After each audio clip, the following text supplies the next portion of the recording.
I've always had this dream of like building something useful for specifically for women. One thing that came up this week for me is helping women building business financial models, because I think maybe many of you who are owning businesses or are entrepreneurs out there know about personal finances. But the interesting part about business financial modeling, and understanding business financials is that, one, you don't need an MBA like to understand business finances.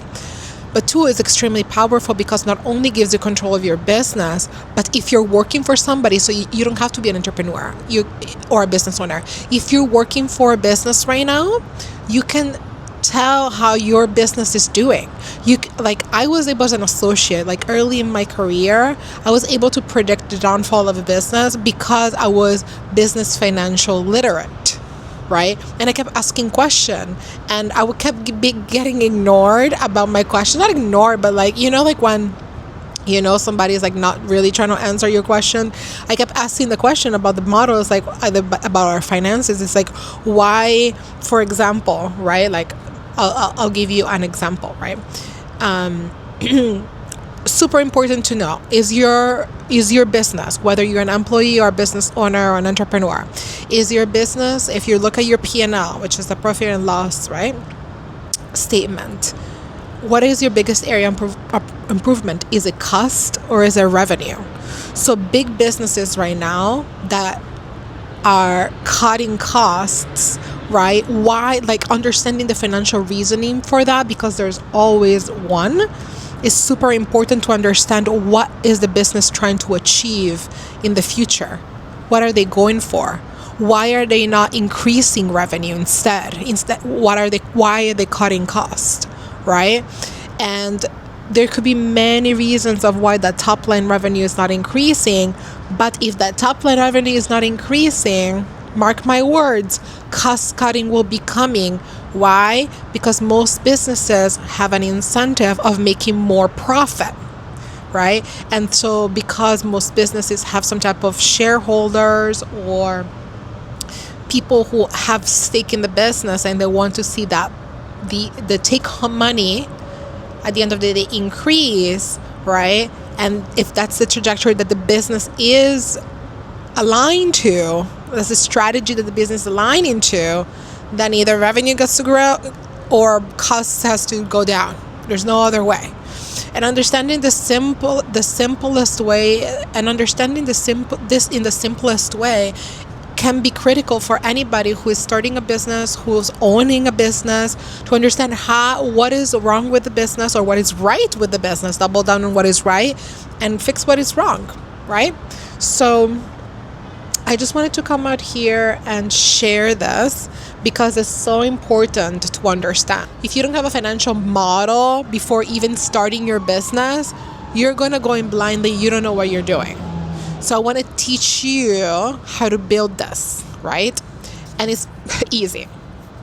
If you need a template, you can always contact me, but it's easy. You can understand it. So the input for this video is, I would love to hear from you. What information do you need? What questions do you have? If it's like, I need to start from zero, I have zero education, let me know, because then I can say, okay, business financial modeling 101, and I can make it real simple and real clear. Because we're in this topic, I'm going to pull a card. My very good friend, Christina, sent me this deck of cards. It is beautiful. It's called the Sensible Witch Oracle. It is so beautiful. It's so pretty. And this is not sponsored. I just love it. I was playing with it and I love it. And she sent it to me and I want to share it with you. You ready? So this is the beautiful part about this oracle. And please feel free to fast forward if you don't want to hear this. I'm going to pull up a card and then we're going to talk about it in terms of like, how does that build on your consciousness? Basically, Christine is a coach. She's a leadership coach. She's amazing. Her company is called Hear Her Roar. And I have been a client of hers. The thing about Christina that amazes me the most is her ability to stay with you and meet you where you are. But also, if you're like me and you're an ambitious woman who needs the additional push because you're smart and you can run circle around normal coaches, she's got you. She is the type of coach that will not let you push her around or outsmart her, outsmart you. She doesn't allow you to out coach her, outsmart her. She calls on your bluff. The cool thing about also Christina is that the moments in which I now looking back realize I wasn't ready to hear something, she let me not hear it. And she tried to tell me a few times in different ways, but she also let me not hear it, because at the end of the day, each journey is our own, right? So we have to figure out how to navigate each journey. And so apparently she told me the story how she made this deck of cards because out of her coaching clients, there was this theme that came up. She coaches high level executive, mostly women. But then she says, one by one, my clients were hiring me for sensible projects and walking away with next steps towards spiritually attuned development. It was marvelous, it was inspirational, it was magic. But many of them would feel halted in their process. Why? Imposter syndrome. Each and every woman I worked with shared the same thing. They needed community. They needed a space to experiment and grow and flow and get messy. They needed guidance and mentorship. They needed friends, soul companions. I watched each and every one of these clients declare to create a community, and like deja vu, each one would self-sabotage or justify why it wouldn't work or couldn't happen. And then in 2022, I decided to stop my clients' excuses. If these sensible leaders were craving unreasonable sisterhood, I decided to create it for them. And thus, the Sensible Witch was born. The Sensible Witch became a heaven of magical experimentation, and the community has only continued to grow. Built on 5 core tenets: wonder, intuition, trust, connection, and honor, the Sensible Witch invites every woman who has shot out her spiritual gifts because of her practicality, her love of rules, her structured life, to think again. There is no one or the other. There is no be sensible or be witchy. Maybe it's because my sun is in Libra, but I believe in having both. Okay, I'm not going to read anymore, but that just, like, at least to me, it gave me good goosebumps. And witch stands for wonder, intuition, trust, connection, and honor. And basically the cards are subdivided in this way. And the design on them, oh my God, it's beautiful. It's amazing. So today I am going to pull a card and we're going to talk about it. And we're going to see how that goes. So while I shuffle, I also want to acknowledge the fact that perhaps it seems weird to have a video that talks about business financials on one end and witchery on the other. The beautiful thing about me, I think, and about this channel and what I want to create is I want to create a space where women can be seen for all of that they are. Both their witchcraft and their business savviness. And I see witchcraft in the best way possible, because witchcraft to me is the ability of tapping into your own power and helping others and pulling yourself, not only yourself forth, but also your community. As women, we all have this power, and sometimes we forget we do. I have forgotten I do many times, and many times I've had to refine myself. And so I'm taking a leap of faith here, and making content that is authentically me, where I can finally own my voice, own my full self. And a card came out as I was saying that. And I am happy to share this with all of you, because for so long we've been told to pick a niche, pick a lane, stay in the rules, color between the lines. And you know what? That has not necessarily, it has worked a little bit, not enough to keep doing it. So we're changing the game a little bit. We're exploring new things, we're experimenting, we're playing with our voice, and this is my voice. My voice is both a business savvy and badass woman, and also a little bit of witch. So the card I got is Mother of Honor. Number 39. Do you know how to read Roman numerals, by the way? It's really fun. Here you can see XXX is 30, 10, 10, 10, 30. Look how beautiful the design is. And then the 1 and the X is like 9, because subtract 1 from X. I don't know. You know I love numbers already. I've told you at the beginning of this video. So that's the card, number 39. And Mother of Honor is, in the journey of honor, an important lesson reveals itself. Two things can be true at the same time. Oh my God. Two things can be true at the same time. It's because I've been learning how to hold two opposite things as true. That has been my learning in the last few months. At times, you may be asked to both honor someone else's experience and your own, but those experiences don't align. Ain't that the truth? You will find yourself loving people and also loving the boundaries you have set for yourself. 100%. When the Mother of Honor appears, it's time to take notice of all of the truth in your life now. How does being aware of them support you in your path of growth and strength? What have you been resisting honoring because it feels unusual or uncomfortable for you? This is amazing, because I was just thinking about this before I made this video. See, after Mother Days happened, and if you haven't saw that video, watch that video. After Mother Days happened, and I sent messages to my to the two people, I've told this story already, but I've sent messages to two people, and I said, hey, I really would have liked to be in the knowledge on Mother's Day. Then something else happened, because one of those persons decided that perhaps their reaction to my setting boundaries had this type of, how do I say, this type of experience, the experience of like honoring my own boundary, but also honoring their experience and their hurt in this process. And what does that look like in real life? Give me a second, let me think, because I want to give you a concrete example.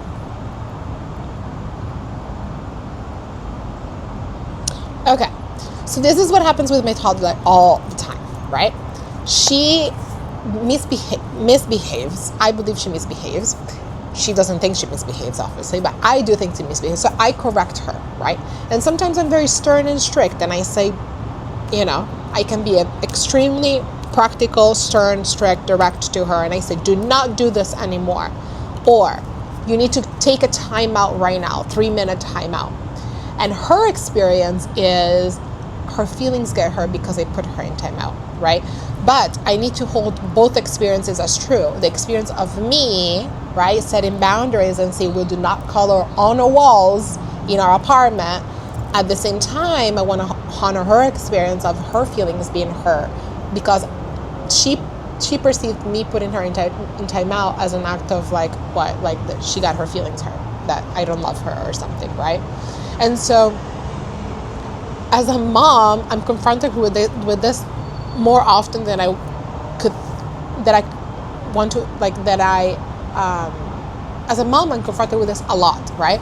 But as an adult, in an adult world, I didn't realize it, but I'm also confronted with it all the time. And until now, I never paid attention to holding two things opposite as true. Like, I love somebody so much, and I want to spend time with them, and I want to see them, and I want to touch them, and I want to be with them. And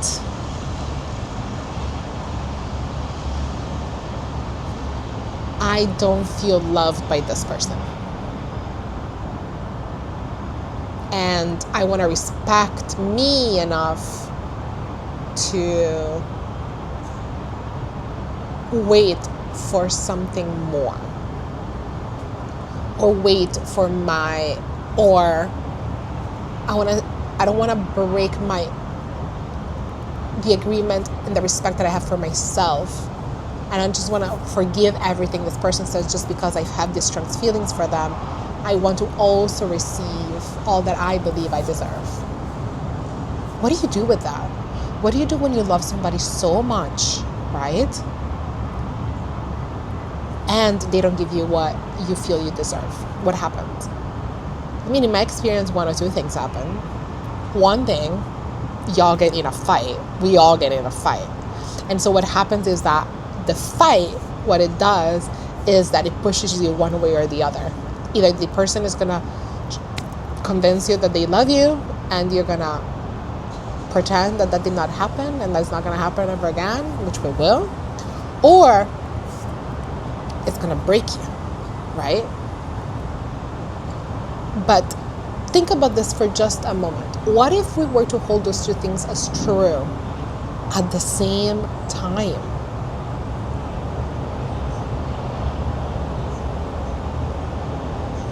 Without having to fight and take one side.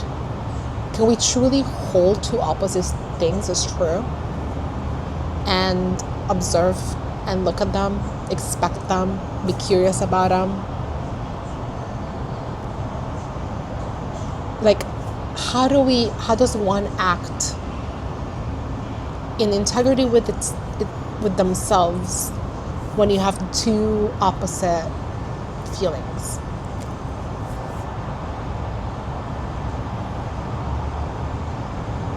And see, there's some extreme magic in that. I read this book that said that the first step of becoming a witch, which is interesting because all themes coming along, the first step of becoming a witch is learning how to hold two opposite things as true.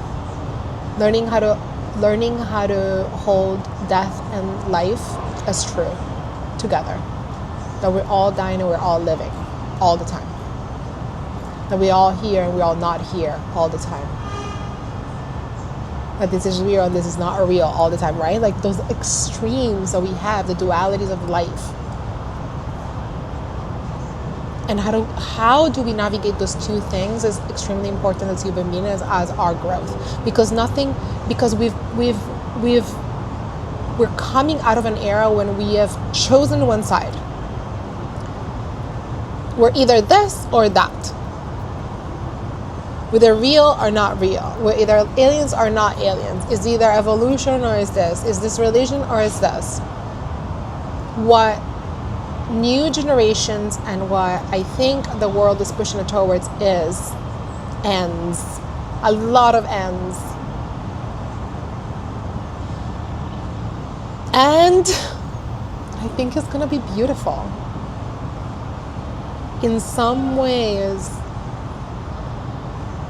not needing to do anything about that and just looking at it, observing how I interact with each of those opposites.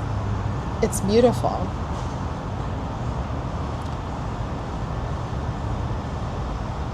I am now tempted to say a lot of caveats here because of course there is hunger and injustices and death and violence in the world, and all of that is true. I'm talking about the human experience as it relates to our relationship with opposites.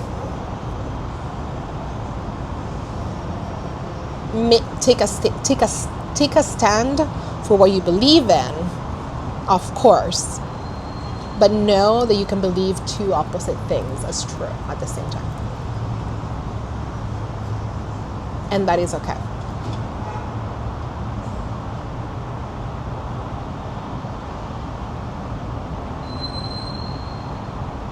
And what do you do with that?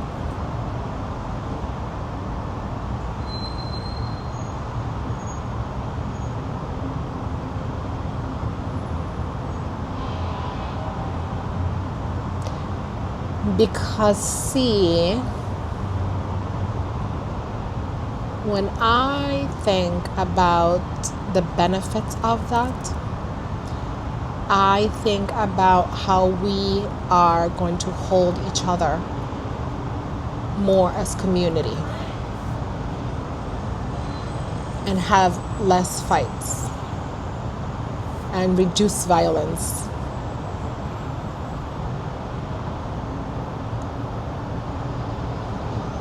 Because all of a sudden, if extremes can be truth, there's a theory that we say in product development.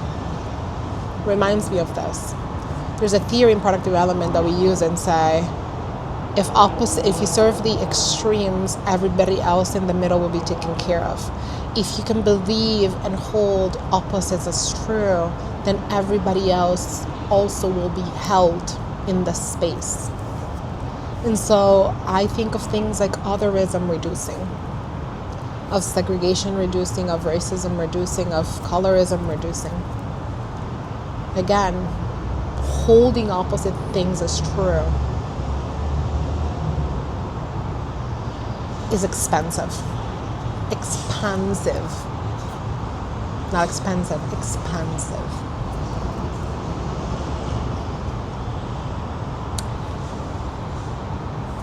Well, honestly, this is a really tough topic. I did my best to explain how I am maneuvering through it, and I think actually Christina did it better. So, hit me up if you wanna. I think she sells them. I don't know. I have to ask her, but I'm pretty sure she sells them. So hit me up if you want a copy. I'll send the link. And until next time. Nice to see you, by the way.